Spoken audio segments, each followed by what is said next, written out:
Good evening and welcome to Sports Weekly, driven by Terry Hendricks Ford and live here at JJ Wynn's in Holiday City, and also brought to you by the Bryan Parks and Recreation Department, Fackler Monument Company, and the main stops of Northwest Ohio. Had a week off last week, glad to be back this week, and now for a stretch here we have nothing but Wednesday shows, and excited about this Wednesday show tonight. You bring a crowd, Lloy Ball. Well, you know, I like to travel with a posse, and so kind of like the show Entourage, although I'm no Marky Mark. I try to bring as many wonderful people as I can anywhere I go, and I'm blessed to have a bunch here tonight. I need to give you a proper introduction. Lloy Ball, who is a four-time Olympian, won the gold medal playing volleyball back in the 2008 games, now currently the head volleyball coach at Angola, but boy, a lot more to the story. Thanks for being here. I appreciate that. I know you love talking volleyball and maybe your story a little bit too as well. No, listen, any chance I get out to help promote the game, youth sports, blessed to be the head coach at Angola High School, blessed to run Team Pineapple at Ball Sports Academy in Angola.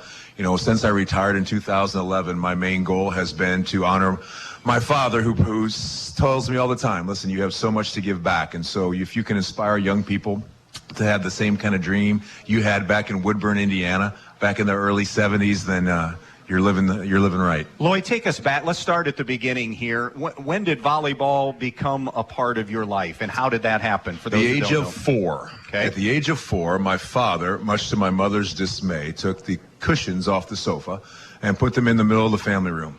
Then he started to blow up a balloon, tied it, and we began to bump and set the ball back and forth. Inevitably, it ended up in breaking lamps and other things and whatnot. Mom yelled and screamed, but that was my first introduction to volleyball. Even though my father played at Ball State University, was a captain All-American there, coached New Haven High School, Harding High School. But since 4, to be honest, I knew that 1, I love volleyball, and 2, I love sports. So what got Dad involved? Where did his love of the game come from? Because you didn't hear much about volleyball kind of back then as far as mainstream. Well, especially for a guy born in 1964, Monroeville, Indiana, born on an 18,000-acre farm, where most of his jobs were to get up and get rocks out of the fields, detassel corn, hoe beans, help Grandpa with 3 on the tree, the grain truck going to the elevator every Saturday, right? And so Dad decided pretty early that he did not want to be a farmer because of all those long hours. So Dad was the only one out of the 4 siblings that went to college. Actually went to Ball State to play second base for the Cardinals. Once he got there, realized that as the 4th-string second baseman, his career would be somewhat short-lived. Don Shondell, the legendary coach at Ball State, found my dad his junior year in the PE class, where Don actually found a lot of future All-Americans, and asked Dad to play volleyball. Well, Dad was a wiry, he'll say 5'10", 5'9", jumping bean that became a setter for the Cardinals his junior year. By the senior year, he was a starting setter, captain, and an All-American. And it just spawned Dad's passion for the sport, and sure enough, it passed down to me. So you started age 4, and as you climb through the years, again, we mentioned volleyball's not a sport that's being offered in school districts, especially for boys. So what do you do to hone your craft and become a volleyball player through those youth years? Yeah, well, for sure, as a big kid and since birth, I was the biggest baby born in Parkview up until about 20 years ago, at about 12 pounds and 24 inches long. And so one of my many records I'm proud of. So your mom's the MVP in this scenario. Yeah, Mom didn't want to have many more after me, I can tell you, but she did. Yeah, volleyball not being a sanctioned sport after 1984. I'm glad it is back now. Obviously, as a big kid, you played basketball in the state of Indiana, which I did. I also, as a big kid, was a pitcher on the baseball team, although I couldn't hit or field, so my career was pretty short-lived there. But Dad said, hey, if you want to play volleyball, I'll put together these club teams, which are now everywhere, obviously, including my team, Pineapple Club. But we just got a bunch of other guys who didn't like to get hit in football. Sorry, I was one of those. And we put together 9 guys who practiced every Sunday. And we went and played one tournament in Lisle, Illinois, which was the first AAU tournament for boys. And since I was about 12 till about 17, that was really only my volleyball stuff. Besides obviously playing with Dad's high school teams at Harding and at New Haven, and then when he inevitably coached at IPFW. So it wasn't anything real organized. It was just a love for the game while I continued to play organized sports like basketball and baseball. But made it a very hard decision when it came my high school senior year. Yeah, let's talk about that, because as you work your way through high school, you're making a name playing basketball, so much so that you're being recruited by, among others, Bobby Knight. Tell us a little bit about that and that whole era of playing basketball, playing volleyball, and what that recruitment situation's like, being recruited by Bobby Knight. Yeah, it was interesting. You know, I was a good basketball player in high school, but 6'9", it's hard not to be somewhat good. But I also had a forward-thinking coach in Gabe Martin at Woodland who allowed me not to just play one position. You know, most of the times the big guys get thrown in the box. We call for the low post, we do a little jump hook, and that's about the end of our story. I was luckily, because of volleyball, had great hand-eye coordination, could dribble with both hands, was a good shooter. So I got to play 1, 2, 3, 4, and 5 in high school. And we had a great team. This is before class ball. Won sectionals, which is much harder to do without class ball. And so was getting recruited a little bit, but probably not as much as most people thought, because people knew my dad was a volleyball coach. And so they kind of figured that I'd end up playing volleyball someday in college. Well, I remember my junior year, we have a thing in Indiana called the Top 40 Workout, and they invite the top 40 kids supposedly in the state. Guys like Pat Graham, who went up to IU, the Ross twins, who went to Notre Dame, and somehow someone put my name in the hat. And it was kind of my coming out party. I'll never forget, to Pat Graham, who shoot a lot. Unfortunately, not a lot for the Hoosiers and not well, but shot a lot that particular day. Missed one, and I went up, offensive rebound, grabbed it with one hand and dunked it over one of the Ross twins. And you heard this collective, ooh.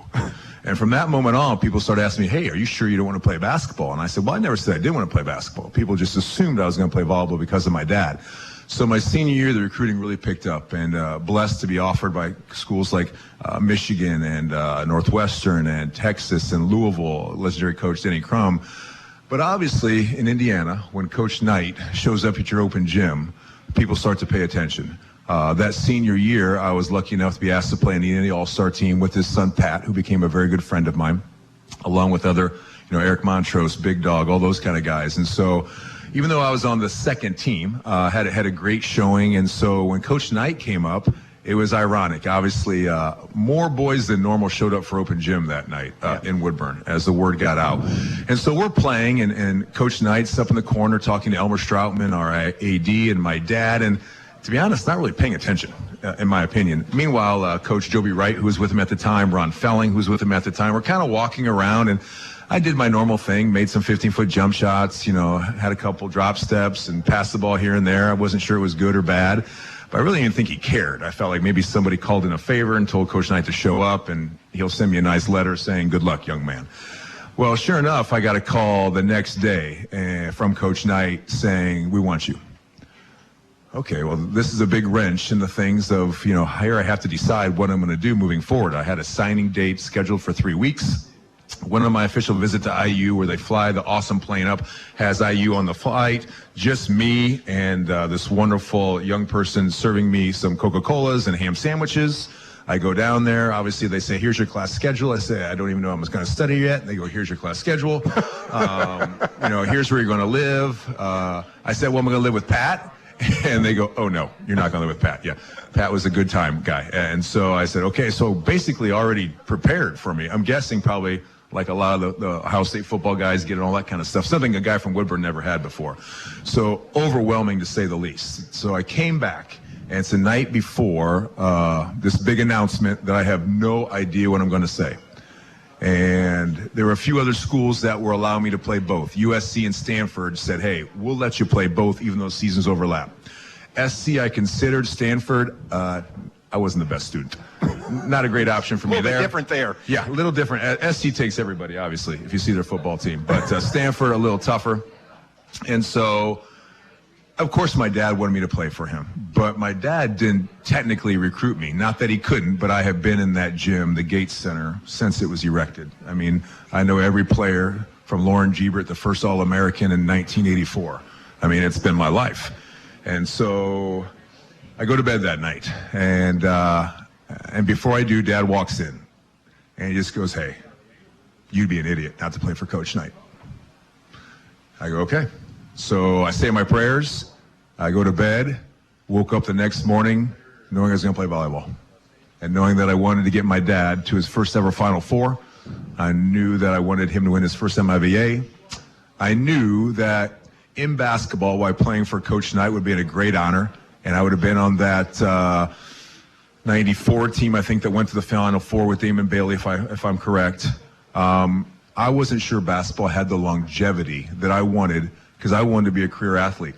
At that point in time, yes, Calbert Chaney was, going to the NBA for a few years, Steve Alford a few years, but IU was a team that was successful, not like what we see today where there's just a couple good players on it. So I wasn't sure at that time if I was to kind of be like my neighbor, Brian Cardinal-esque, enough to make the NBA. But I knew I could be good at volleyball, and I knew I could play for a long time, and I knew I could represent my country. And at that point in time, at the year of 18, making that decision, it was what I wanted. Right away, did you feel like, okay, that weight of the world off your shoulders and now let's go? Did you ever second guess that decision? Well, the next day when my girlfriend dumped me because I wasn't going to IU, there was a hesitation there for a second, like maybe. And listen, from Woodburn, Indiana, where IU basketball is king, I mean, there's a reason IU gets to play on NBC and Purdue plays on Fox, right? Back in those days.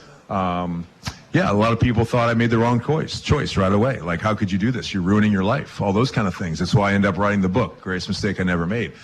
But I never had a second doubt, which probably sounds weird. Like, it always just felt right. And it wasn't something I'm doing for my dad necessarily. It wasn't something I was doing because volleyball's been in the house. I just loved volleyball. All my AU basketball experiences were okay, but it wasn't the same as volleyball. Volleyball is a very tight-knit community, as some of our club parents and high school parents can tell you. It's more than just a sport. It's a way of life, and it's a way of community. And being from small towns, just like we're in right now, that meant a lot to me. And so it was actually the easiest decision I ever made. So let's go through the college years. Tell us what it was like playing for Dad. And we should mention, too, if they don't know already, at IPFW. Tell us a little bit about the college years for you. Yeah, it was awful. It's exactly the way I thought it would be. So true story. Very first day, I'm actually 2 weeks late for school because I was asked to be on the USA National B team, which is a glorified juniors team. I was 19 at the time coming in, and so we didn't start practice till 3 weeks in school anyway. And so first day of practice, I know my dad's rules. I mean, I've been there the whole time. I know shirt tucked in. I know no facial hair. I know show up on time. I didn't do any one of those three the first day. So I show up 5 minutes late, I have a goatee, and my shirt's untucked. And it probably took 2 steps into the gate center door before I heard my dad scream, "Tony and Fred," which are our 2 senior captains, "get that freshman prima donna off my court."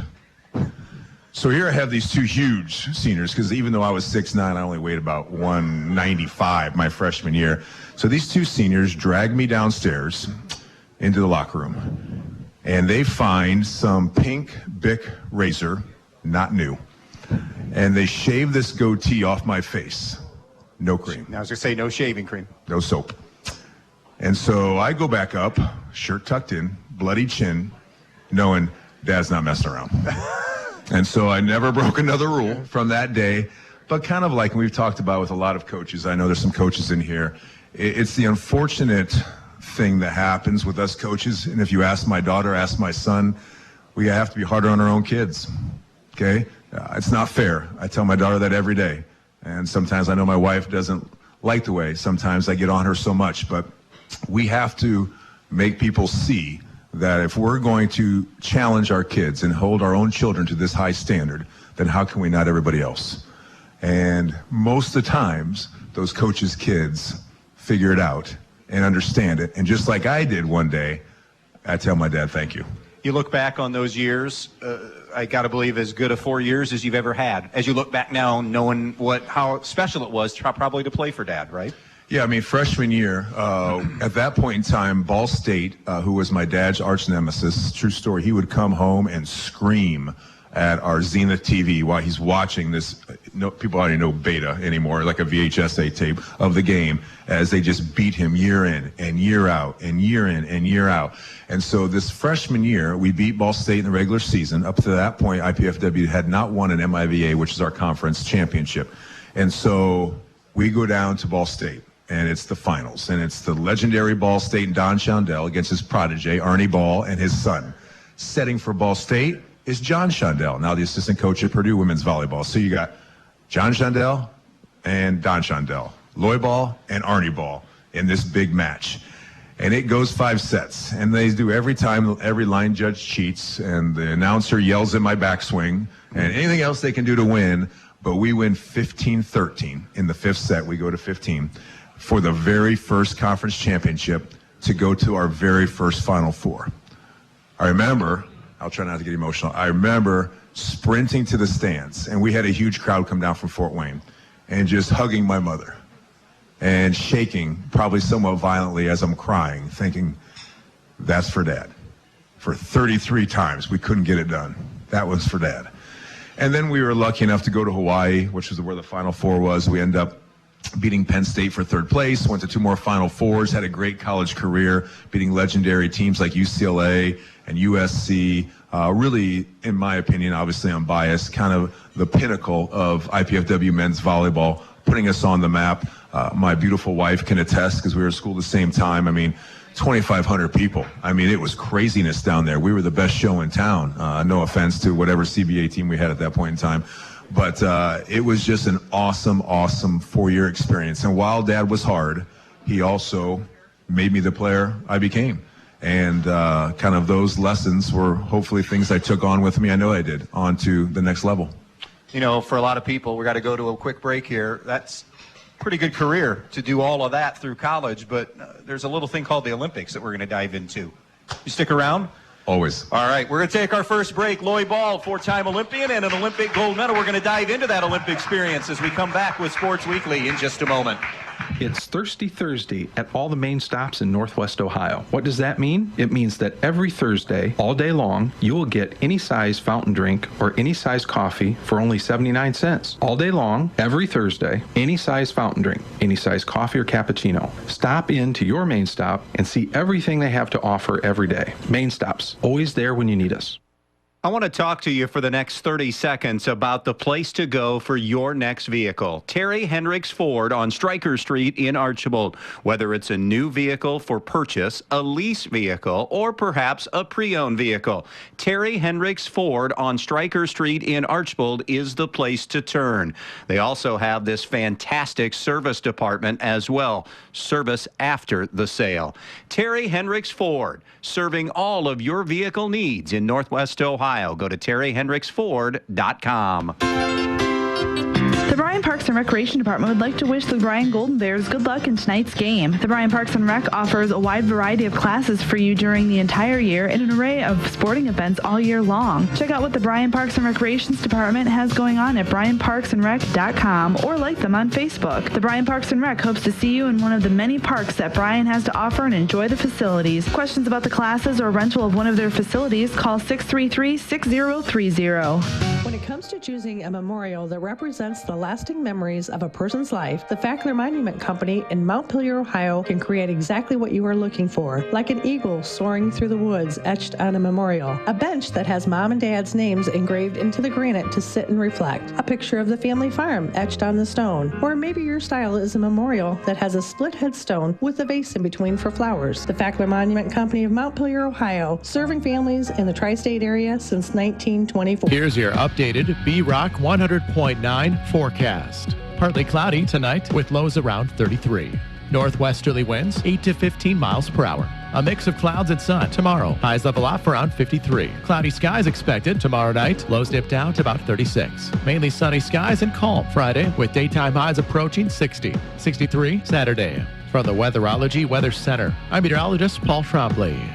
Currently, it's 48 degrees. Welcome back out here to Sports Weekly, driven by Terry Hendricks Ford. Next Wednesday, we're still going to have a little bit of a volleyball theme. We have 3 schools that are still alive in Northwest Ohio. Hilltop Hicksville playing tomorrow night for the district final.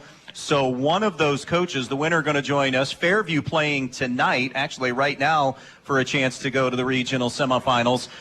So we've had invitations out to them for those coaches to come join us. And we're going to talk baseball. Defiance baseball, 30 years ago, won the state championship back in 1992. Greg Inselman, who was the head coach, he will join us, kind of a reunion show next Wednesday night as well. Tonight, talking volleyball, among other things. A lot of it tonight, of course, with Lloy Ball, who is a 4-time Olympian and won the gold medal in 2008. I want to dive into Olympics, but first, any international experience. When did that start? How did that start? Because it wasn't Olympics right away, right? It was other international play. Tell us a little bit about that point in your career now. Yeah, there's kind of a pipeline that's been a little bit streamlined here in the last decade. But back when I was kind of coming up, we had a World University Games, which was collegiate players that could kind of be on a USA team and go compete against other college players from other places in the world.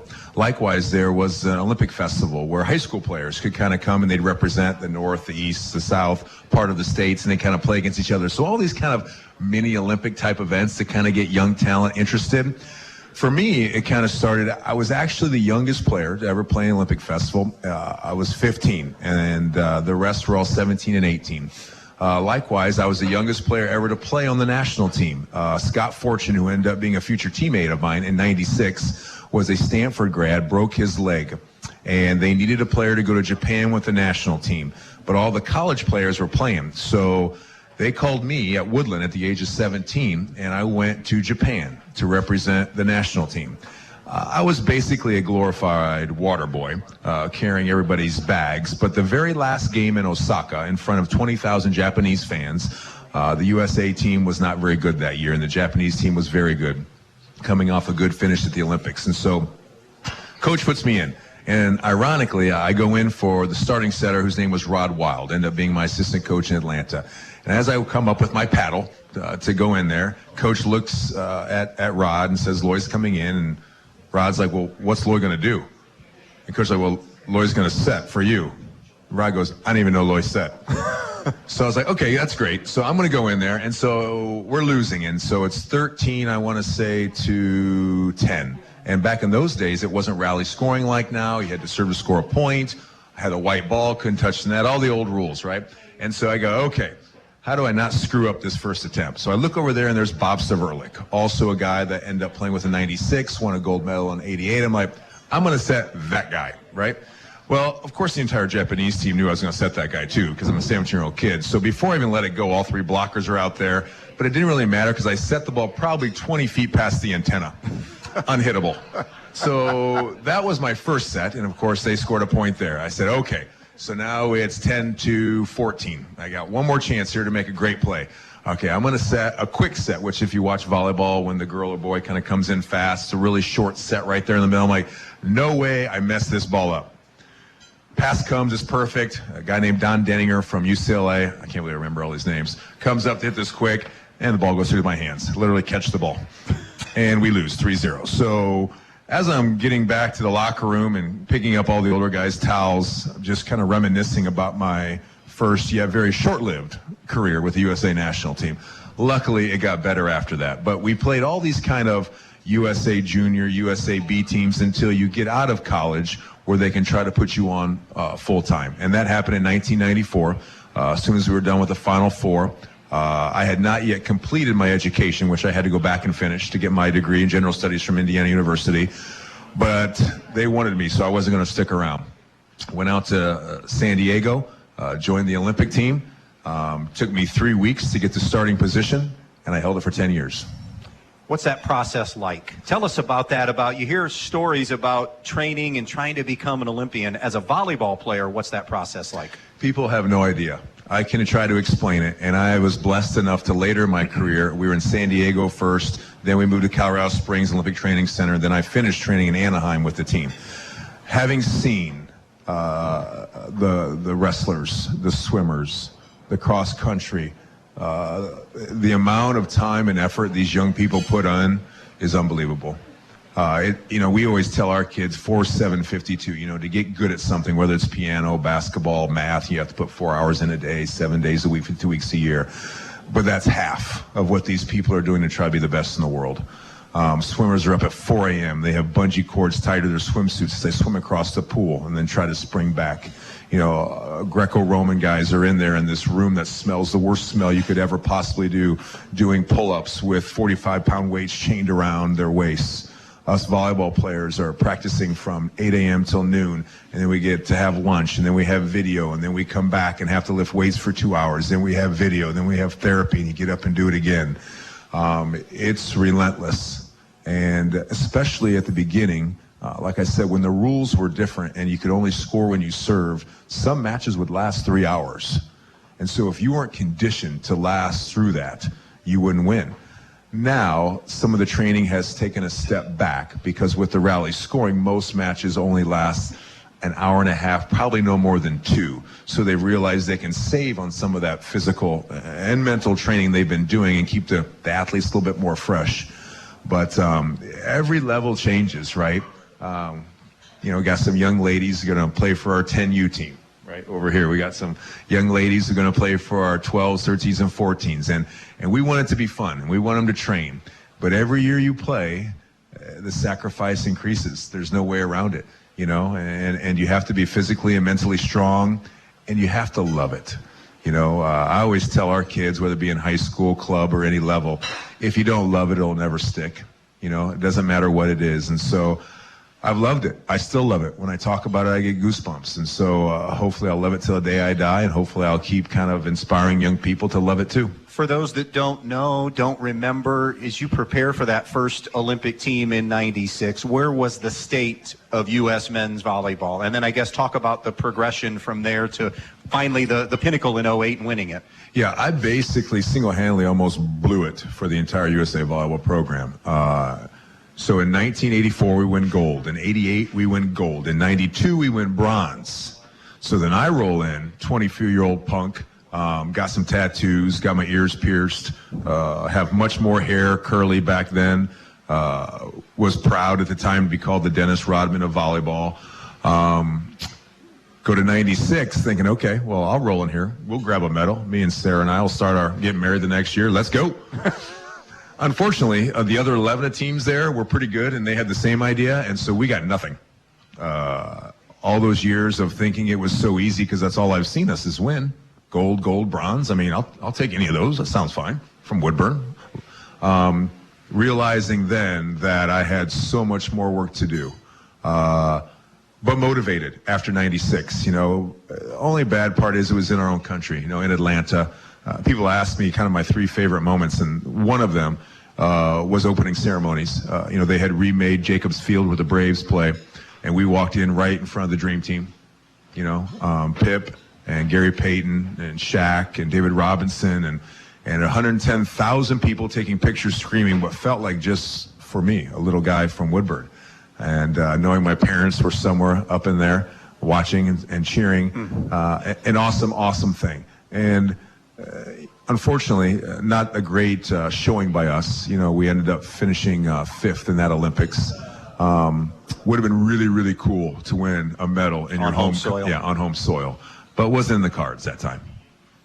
So then the work, I assume, from being 12th, right, 12th that year, to get better, to come back in 2000 and see that improvement. It did start to get better, right? It did. So then by 2000, in 1998, we were ranked 3rd in the world. We had a great world championships in 99, finished 3rd. Physically, and I think my 08 team would agree with me, our 2000 team was the most physical volleyball team I've ever played on. We had George Romaine from Pepperdine, 6'9", 250, looked like a WWE wrestler, but jumped 40 inches and hit the ball 100 miles an hour. Had Mike Lambert from Hawaii, 6'6", arms longer than Scottie Pippen's. We had John Hayden from San Diego State. It was just a plethora of talent. So we get there feeling pretty good about ourselves. Starting middle gets mono. I tear my meniscus. Next thing you know, we're 0-5. And it kind of just all goes away. I remember it was, in the Olympics, for volleyball runs all 2 weeks, kind of like basketball. It's one of the only events. Got these swimmers, they swim on Monday the first day, and they're done. Hey, nice job.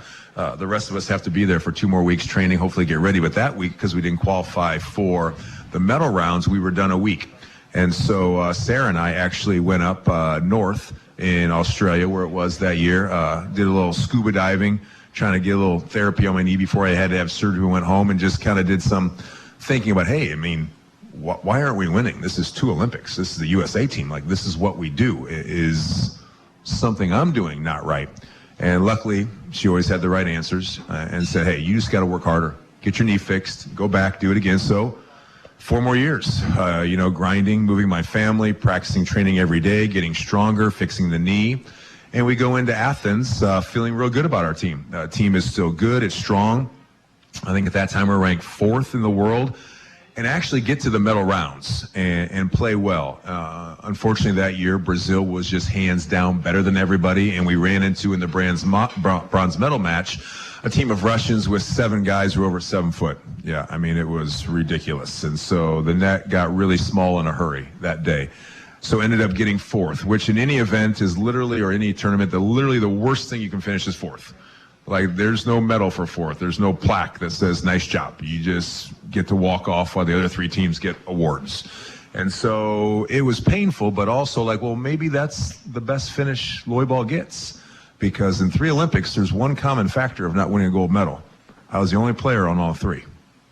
And so as those questions started rising in the media, and people asking the coaches, hey, is it time for a new setter? I was asking myself the same question, asking Sarah, asking my dad, asking friends. And so we took a year off from USA team, and I was playing in Russia at that time, and we were winning Russian championships, and I was playing very well in that particular setting. I had won a championship in every country I played in. But then Hugh McCutcheon, the coach at Minnesota for women's volleyball, my head coach in 08, flies to Russia and says, hey, this is the best I've seen you play. Let's go one more time. I said, Coach, man, I appreciate that. I am playing well. I said, but, you know, fool you once, fool you twice. I mean, are you sure that I'm the guy for this? He's like, you're the guy for this. So what'd that mean to you? Mean a ton. Mean a ton. Listen, it's one thing because I know my wife has to say nice things to me. My dad has to say nice things to me. Coach has to win. So if he doesn't believe it, then why should I believe it?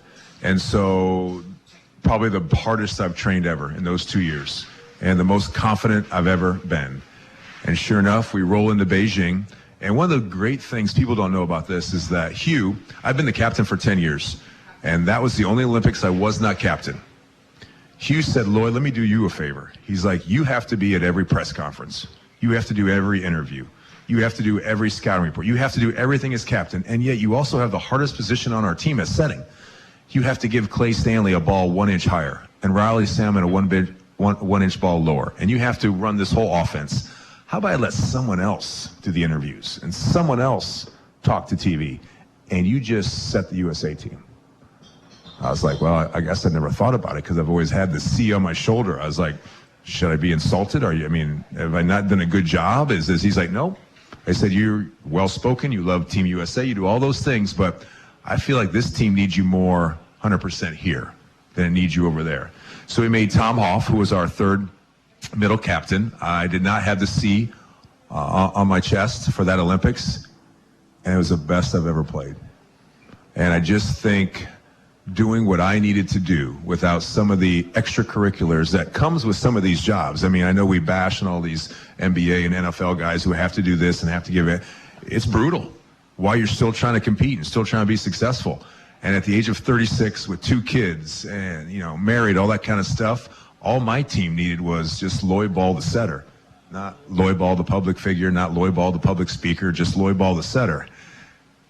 Well, Coach Hugh was obviously right. It was a good choice as we went 8-0, even going through huge controversy, obviously with his family getting injured and all those kind of things that happened.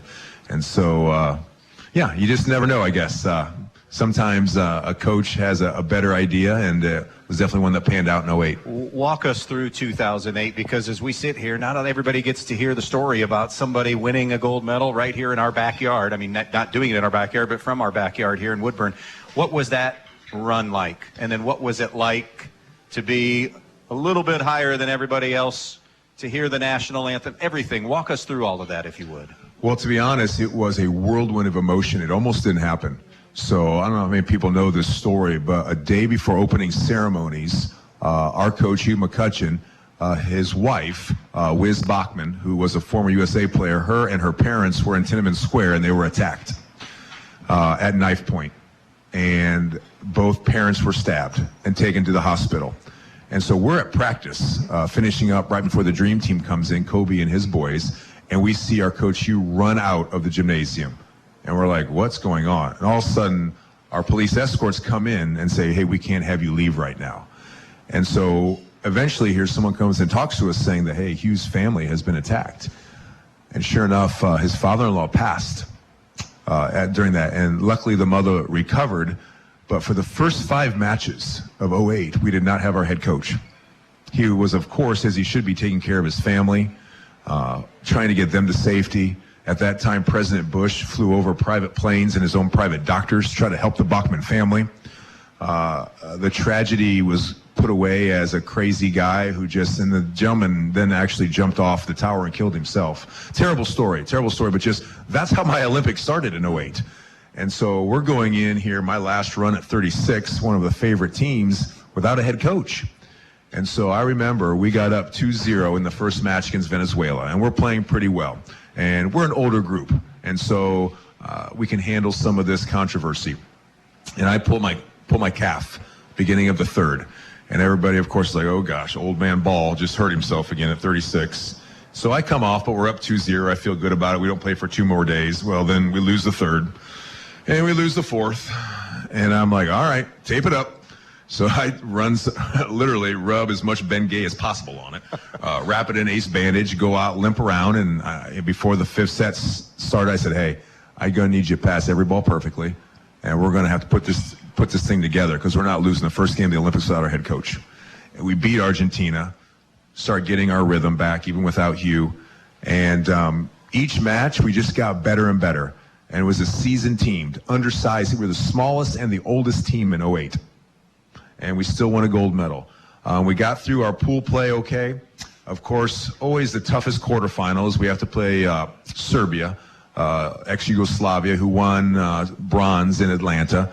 Had won world championships the year previously. Of course, it goes 5. Then the semifinal, we play our good old friends from Russia. 4 out of the 6 starters play on my club team that I'm playing on at the same time in Russia.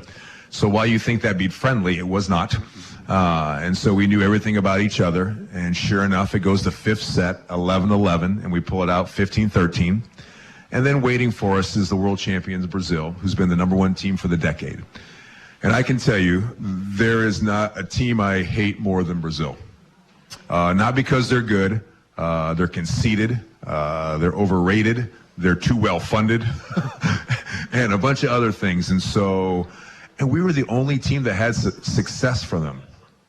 They run such a fast offense. They serve so aggressively that teams would just try to keep the ball and play with them. We had a different philosophy.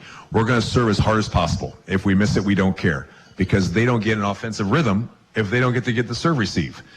And it just kind of worked every time. You could slowly see it in my buddy Giba's eyes, who was ranked #1 in the world, captain for Brazil for a long time, as we just kept putting it on them and putting it on them. And obviously, this is one of the top 3 moments I had mentioned before for a lot of reasons. One, I was pretty sure, even though they asked me to come back in 2012, that this would be my last one at 36. I also knew that my lovely wife and my son, Dyer, at age 7, was in the crowd with my mom and dad.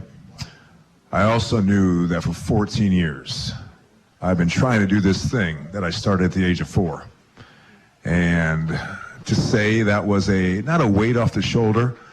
My wife always laughs because I'm a big sigher. I get up and I sigh. I lay down and I sigh. Like, there was a big sigh after winning that gold medal and running over and hugging my wife and son, knowing that all that hard work had finally came to fruition. And it didn't happen my first time. It didn't happen at 24. It didn't happen at 28. It didn't happen at 32. It happened at 36.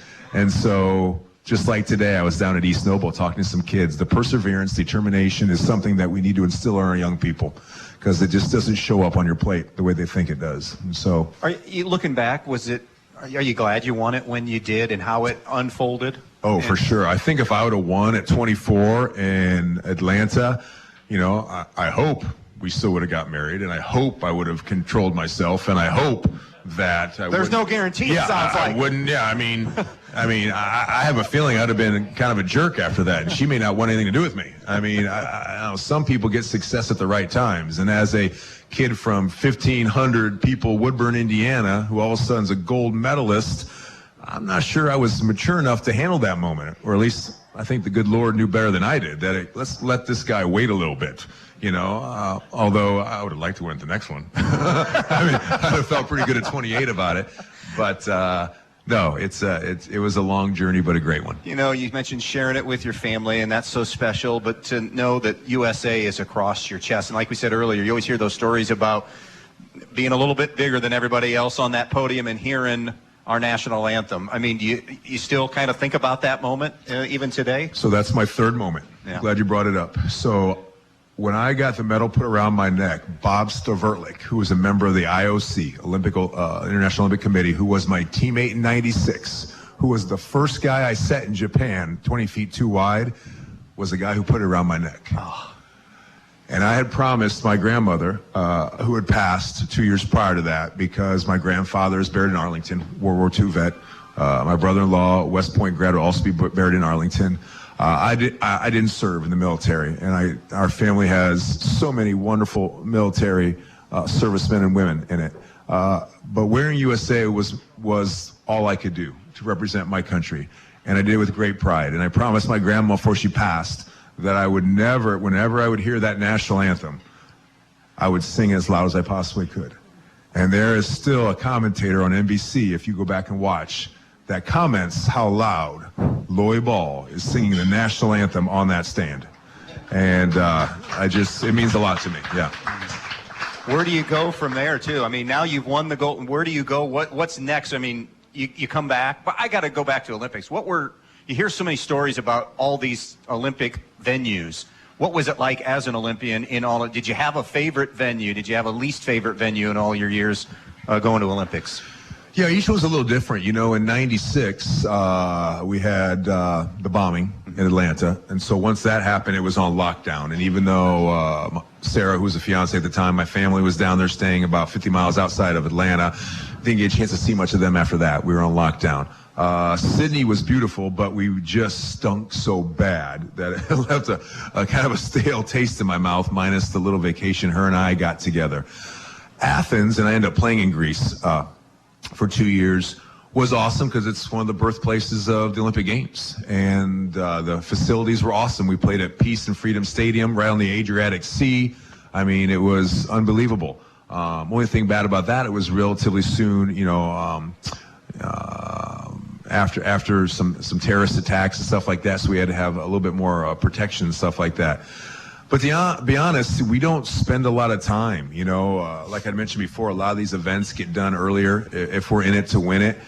You know, I saw Sarah and Dyer and my parents one time during the Beijing Olympics. Besides that, it's practice, video, therapy, playing. You know, I joked with the kids today at East Noble, because people like to ask about the Olympic Village, you know, and all the craziness that happens there. I said, we have to realize 98% of the people in the Olympic Village have 0% chance of winning. 98% have 0% chance. Now, it's awesome that they're representing their country, right? And as much as I love my Egyptian and Kenyan friends, they're never winning a volleyball gold medal, right? Or as much as I love some of my Slovakian and Bulgarian friends, you know, they're never winning against Michael Phelps. And so they're there for different reasons, where when Team USA, whether it be basketball, swimming, soccer, girls volleyball, us, like we're there for one reason. And it's not to socialize. It's not to look at the sights and the Great Wall. It's there to show up every day and try to win a gold medal for our country. And so it's a little different mentality than a lot of the athletes have there. Gold medal is here and in the house. Lloyd brought that tonight. Very, very cool. You had an interesting story you shared with me about the Olympic medal itself that I think people listening would love to hear.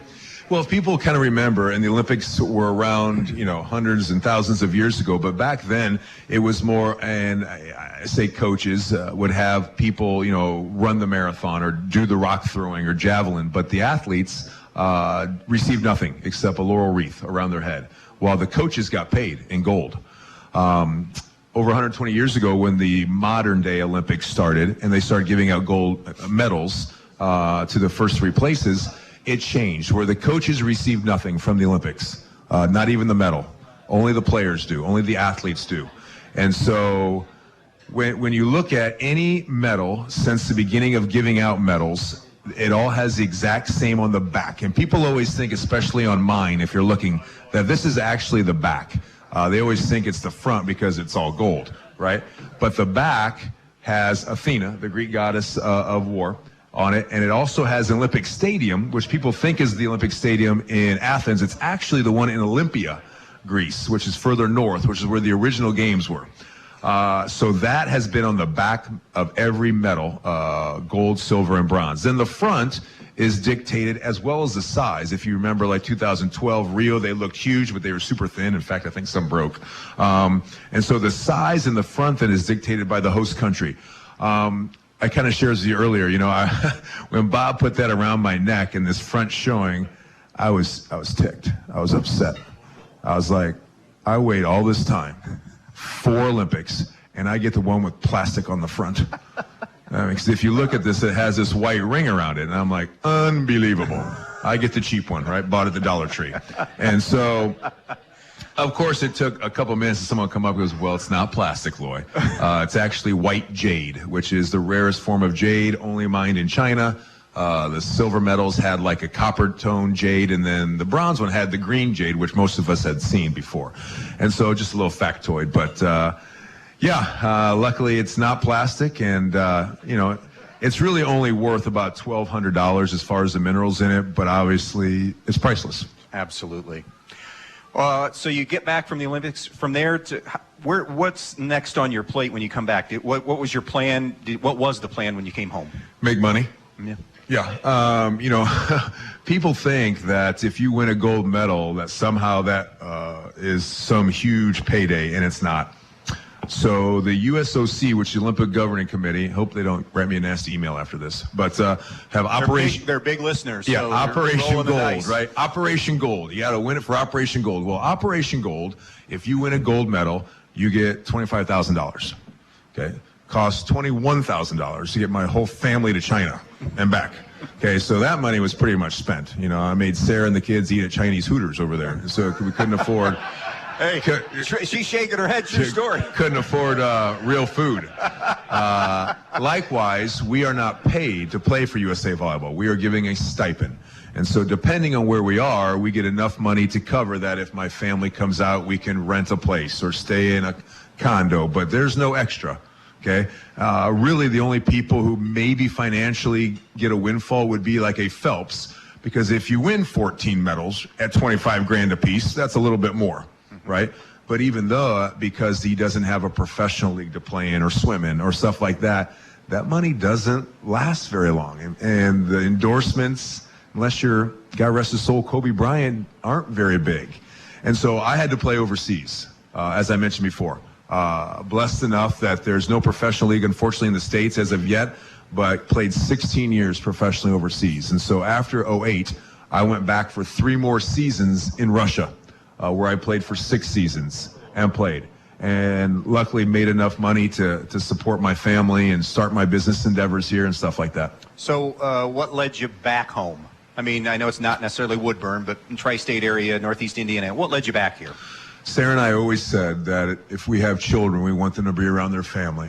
Probably like a lot of people in this room. I mean, every Sunday was Grandma and Grandpa's, right? The next Sunday is the other Grandma and Grandpa's. Every Christmas, it's kids' table, right, with the cousins. Every Halloween, it's got to go to Grandma and Grandpa's first before they go to bed. If it's, you know, aunts and uncles. I was raised by 12 female cousins, being, you know, 1 or 2 only males. I mean, all that meant a lot to me. And so the fact that her family still lived around here, her sister and my brother-in-law Tom and their 2 boys, and her mom and dad now who live in Albion, but we're in New Haven, Columbia City area, and my parents still reside here half the year in Fort Wayne. As soon as we found out we were going to have Dyer Ball, we bought a small place in Fort Wayne, and even while I was playing that, we kind of started making that our home again. And then as we kind of slowed down, as a poor kid who grew up on the Maumee River, who had to share a bedroom with his sister for 7 years, I was like, the best memories I had were 2 vacations. One, we went fishing in northern Minnesota every year in crappy cottages. Yep, Andy Lewis wants to go, and caught panfish and ate them till we couldn't eat anymore. And the other one was going up to some lake by some friend that had enough money to have a cottage. And so I said, man, if we had enough money to have a cottage on a lake, go up on the weekend, I feel like I'm winning. I feel like we're doing something. And so sure enough, we found one up at Lake James, and it kind of came one of those deals as the career came to the end. Like, you know, people go up on Friday and do their yard, and then Saturday, and then Sunday kind of come home, and then all of a sudden, well, let's go up on Thursday. Well, let's come home on Monday. And finally, Sarah, who's much smarter than I am, my wife, goes, you know, this is a 40-minute drive. Why don't we just live up here if you love it so much? I said, jackpot. So we sold our house in Fort Wayne and ended up building a home up in Angola. and our kids have gone to Angola High School. I end up being the coach. We build BSA. My parents, her parents are still here. My sister-in-law is still here. My sisters have since moved away, but close enough, and I have the place. I wanted to raise my family like I always wanted. Tell us, you mentioned Sarah, tell us about your children. Yeah, so my son, Dyer Ball, turned 21 last August. He is a junior at Ball State University, who has an excellent volleyball team. Dyer plays for them on their team. Went to the Final Four last year. They finished third in the nation.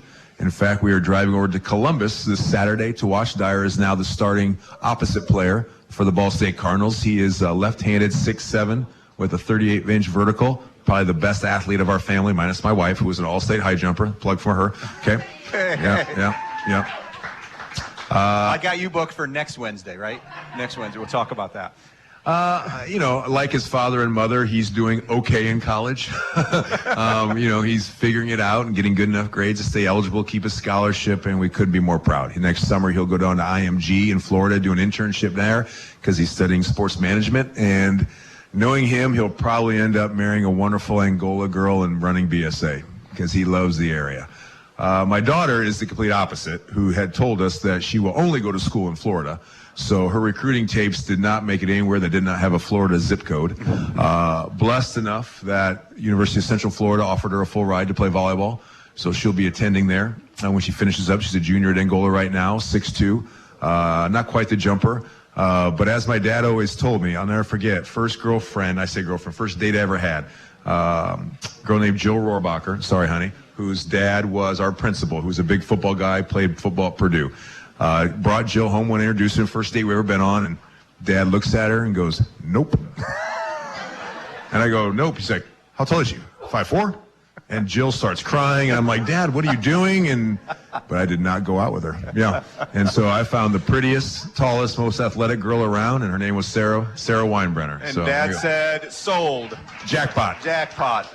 You know, I want a couple more questions. We're about out of time. I wanted to ask you, you made a great point before we started tonight. You've mentioned Club Pineapple and the Ball Academy. So you are in charge of a lot of club teams.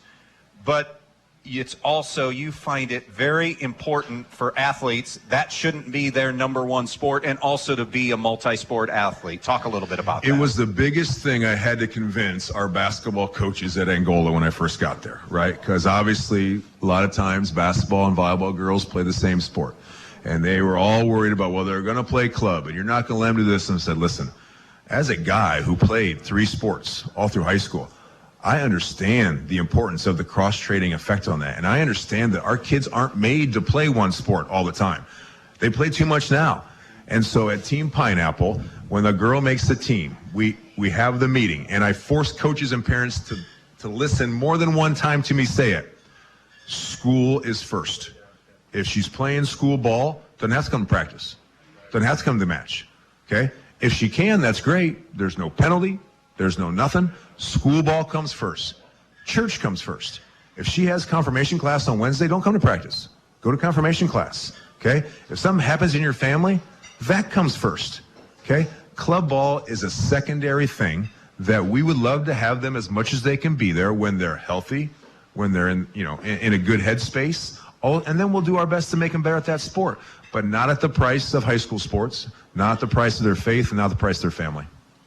Last question I have for you. What's left? What do you want to do? So here's my plan. Okay. So my daughter's got one more year. I have already told our athletic director, once my daughter's done in Angola, I will be done. I have left it in a great spot. We have kids in the 6th, 7th, 8th grade. You're a pretty tough act to follow. I know, but we have great coaches who I already have lined up. I'm recommending so that I will not be that coach that leaves and the program goes to heck. Okay, I don't want that to be my legacy there. So that's one.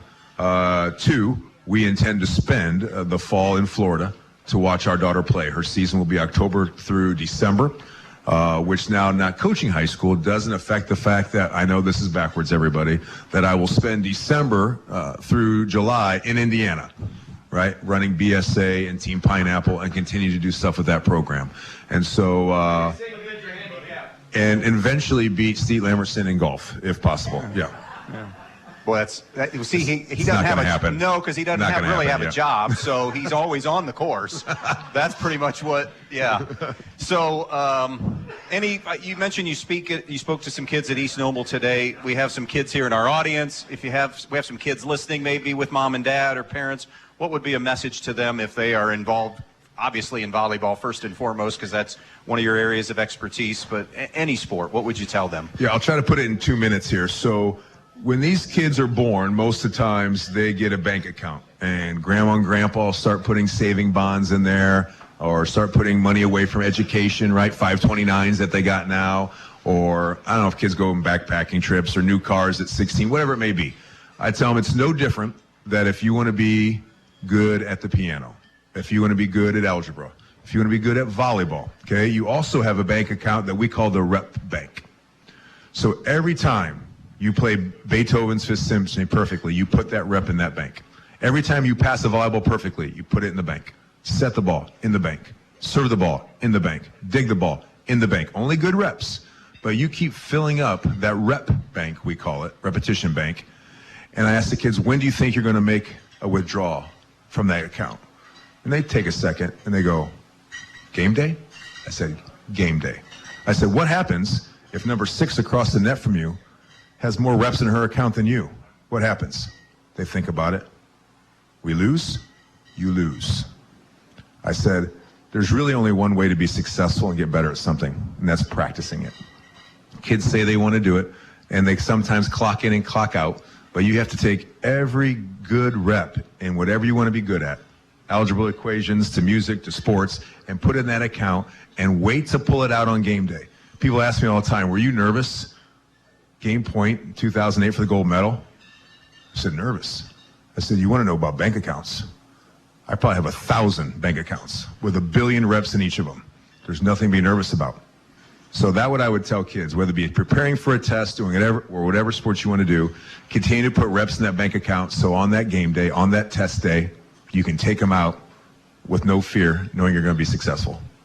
Great way to end. Lloyd, pleasure meeting you. Appreciate you coming and taking the time and being on the show tonight. My pleasure. Thank you very much. Lloy Ball, good round of a hand for him tonight. Thanks to everybody that came out tonight for Sports Weekly. We will talk to you next week in November. It's brought to you every week by Terry Hendricks Ford, JJ Wins, Brian Parks and Rec Department, Fackler Monument Company, and the Main Stops. We'll take a short break and more rock on the way next here on a Wednesday.